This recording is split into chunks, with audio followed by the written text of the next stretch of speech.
dropping ideas about things, about Quick ways to take a jewelry business that's just up and coming and how to interact on social media and have fun and do it in such a way that there's circular communication with the followers and interacting with people, and just bringing value to them so that they actually want to be on your page and see what you're doing.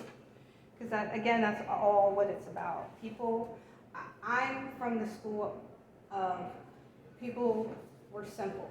We care about simple things. Did we eat? Did we got a roof over our head? And did we connect with other people in a positive, impactful, happy way, like joy, right? Did we get joy somewhere in that day? And for a lot of people in the world we live in, they're getting that through social media, like it or not. You know, that's where we're at. So if we can give you tips and give your friend tips that helps y'all to get there, just let me know if you have any questions. At this point, I'm going to turn it over to the room. Anybody has any questions for me about Instagram, Facebook, YouTube, social media in general? Chris has tons of marketing ideas, as you've already seen.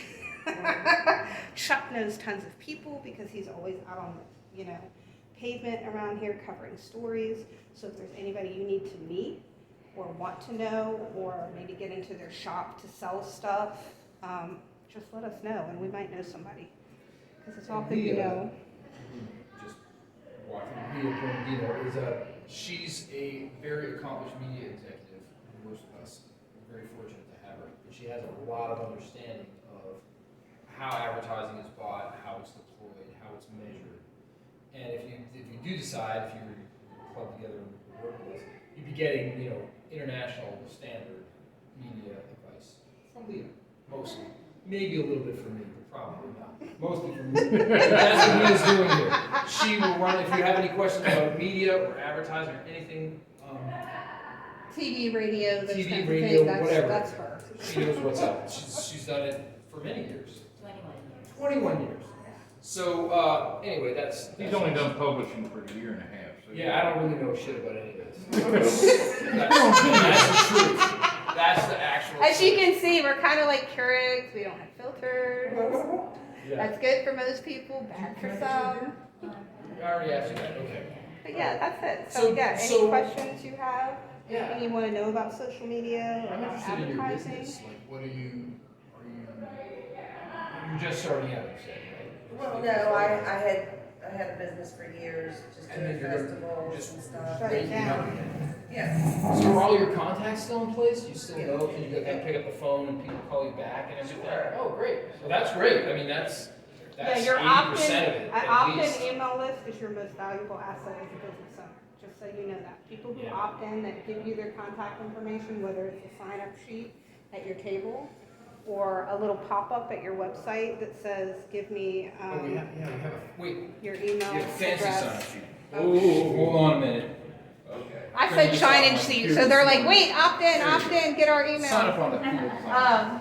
But no, anytime you can connect with your customer, a friend of mine, Tommy Bext, had over 300,000 followers on Instagram, and because of his lawsuit with Bad Wolves and pushing Daddy Zuckerberg with content that Daddy Zuckerberg doesn't like on Instagram, they shut his Instagram down. And thankfully, for months leading up to it, he was constantly in his stories and on his posts driving people to his website to give them their email, to collect the email so he could send them a song or the next album that was coming out, etc. Because it's the most valuable asset you have that nobody else can control is that contact list of who you're dealing with. And so when things happen, like when Instagram shut down that day, right, and went kaput and put the world crazy, we were able to continue our regular email blast like we would normally do twice a week and send one out one a day until Facebook came back up. And I did that while I was on vacation in North Carolina. That's the other beauty of social media. Like you said, It if you goes don't want to, anywhere. as long as you got cell signal, right? And you can schedule content ahead of time. I don't know if you know that on Facebook, you can schedule it 2 weeks in advance. Yeah. Remember that. Mm-hmm. So, all right. So you tell me, what do you want to know? See, I'm not good at right after, I have to get in the car and drive home, and that's when all the little, All right. you know That's what I'm fine. saying? But Well, when you think of things and you listen back to what you recorded, you can call or me, or you any can get in touch with Nita, or obstacles, whatever, if you Chuck, think of something, Nita. just reach out. be happy to talk to you about it. And you know, if you just have business ideas you want to kick around, that's. I'd Yeah, I love to mean, do that anyway. I have other things that I'm also, Involved with certain things. yes. Well, if you have anything that, Oh, we put events up for free, so if any of Oh, your right, yeah. nonprofit friends or any of your other crafty people and artisans have events that they're gonna be somewhere, we put events up for free at the website. And we also put them on our stores. Yeah, we put them in the Oh, Facebook stories okay. too. So that's just another thing that we do as the organization to try to give back to the community. So whether it's a yard sale or a church sale or whatever, it doesn't matter, even if you're having a party, you know, you've got a food I truck, wish I'd have known that about 2 weeks ago. free events. Yeah, I had a live band, my 50th birthday party. Happy belated birthday, that's my kind of birthday party. Live band, cha-ching. Yeah, so it's, and you know, probably using, did you use Facebook for your party? A private group, because I Yep. don't necessarily want everybody on Facebook friends to show up at my house. Yep. yeah, no, that can go bad. Yeah, No, That well, can go see, you even sideways. understand the power of a group. yeah, I like the groups. You for can control private the stuff. algorithm in a group, you can't control the algorithm on a page. Another tip, And how do you do that? because in a group, whether it's closed or open, the members of the group, just like on a page, can turn on notifications, Okay, right? But with a group, Facebook assumes you don't have anything to sell, because there's not a store in the groups yet. Now, I'm waiting for them to roll that out, like they've rolled stores out everywhere else. Now you can go on Instagram and look at a post, and if there's a little bag, you can click it, and it'll take you to where it's for sale. Inside the post, the permanent post. So now, I have a feeling they're gonna start to try to integrate that over on Facebook, but I don't know if they're gonna go as far as the groups. Because a lot of people have groups for families, communities, neighborhood bitch boards, you know, those kinds of things. Where everybody's complaining about everybody in the neighborhood. Did you see so-and-so race up Friesland Road? You know, people all the time. Again, the groups, you tend to get more retention in the algorithm because people are, it's like the opt-in mailing list. They're choosing to be there. okay. They're choosing to interact. Yes, they follow a page just like they friend you. But if that page doesn't have content they like, it gets lost in the algorithm and they never see it. That's why when you can sign into your social media, you might think one day, man, I haven't seen anything from so-and-so from high school. And you go and you type their name and you go, and they've been They've been posting, posting all kinds of stuff, yeah. and you're not seeing it because you haven't been interacting with it. So the algorithm doesn't feed it to you. That makes so much sense. So that's the name of the game. That's why we say circular. Because you're not just putting stuff up to say, ooh, we're here. Come play darts. Come buy a beer. Come see a live band. No, people want more than that. They really do. They want to know who works behind the bar. They want to know what's the process of making the beer. Why is your beer better than the beer up the street? Why is that band better than the band up the street? Why should I come by? I mean, it's the same thing. It doesn't matter whether it's the music, it doesn't matter if it's a storefront, it doesn't matter if it's an insurance business, a realtor. It's all about those three basic things we talked about earlier. Connecting, feeling nourished, and feeling secure. And if you're doing Tree of Life and you're doing jewelry and you know you're already in that world where people are trying to be connected, you can do it in such an authentic, easy way and just elevate each other. Like I said, if other business owners were in here tonight, y'all would have walked out with having everybody interacting and knowing who each other was on social media, so that when you walked out of here for the next 2-3 weeks, everybody could interact with each other's stuff that they're putting up, with or without us. Interacting with each other just to see what happens, to understand there's a method to this madness. And why I gave it to them, and why we now collectively give it to anybody else that wants to come forward and use it. It's not an accident.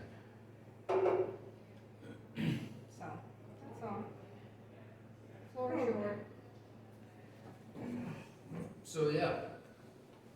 Do you have any questions for us? Like, No, I have all kinds of things going on in my life. Her brain is spinning. yeah, well, I mean, if you wanna drive home and get in touch with us later, that's totally cool. Or we can, I'm usually up to 1 in the morning, I get back up at 6. I get up. She's like, I'm gonna call my friend tomorrow, and then we're gonna come up with some questions, and then I'm gonna call Yeah, I me. mean, seriously, you said the like collage thing. When I was picked this thing up this morning from that woman, I'm like, Who was? Holly, I can't remember her last name. She works for Prince Michelle.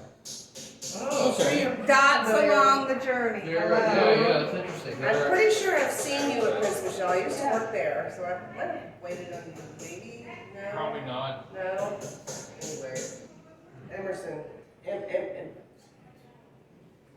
don't know. Anyway. Yeah, I have a lot of stuff. Yeah, I was at Prince Michelle in 1990. That was way before my time.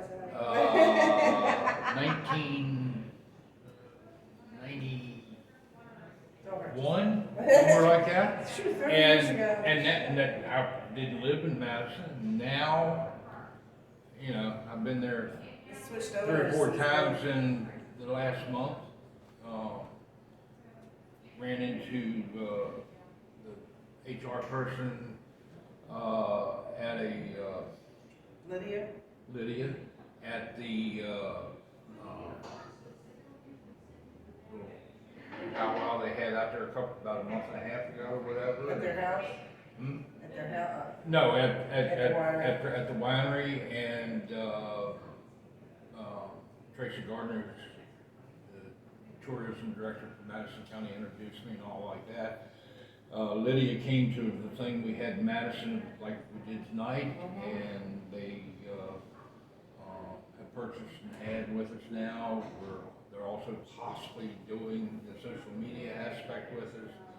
And I'm serving on a quasi committee that something Lydia came up with an idea to get businesses and more customers on Saturday after Thanksgiving. Cool. So we're working together and we're promoting that, and that's how we do. I'm gonna be on the board of directors of the Madison Chamber next year, and, you know, we're just trying to promote. And by doing those type of things and things like that, one, I get story ideas, which is always helpful, and two, we get advertising. You know, we're in business to break even. Yeah, because we're free publication. One of these days. We're a free publication. Yeah, so we don't we're- charge people to we're- read the we're- stories. We're hoping to break even sooner rather than later. And, that's how you do it. So You how gotta- big you is your gotta get it. publication? Is it just Hmm? you guys? I have, 2 other writers in, I have 3 other writers that live in Madison. And I have,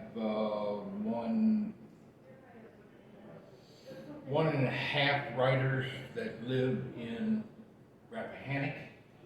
And I have a, former, high school student that wrote for me that is now in college at JMU, and he does some video work for me now. And that's it. Well, We're always looking for writers. Yeah. Yeah. So if you know anybody that wants to freelance or be staff, either one, we tend to need more for the sporting events, the high school events, the government events like the meetings and some of the nonprofit meetings even.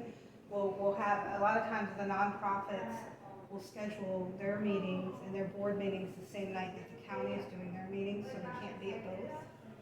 And what we have found is within the community, both communities, really people are interested in what's going on with these nonprofits. I usually attend the Culpeper County Board of Supervisors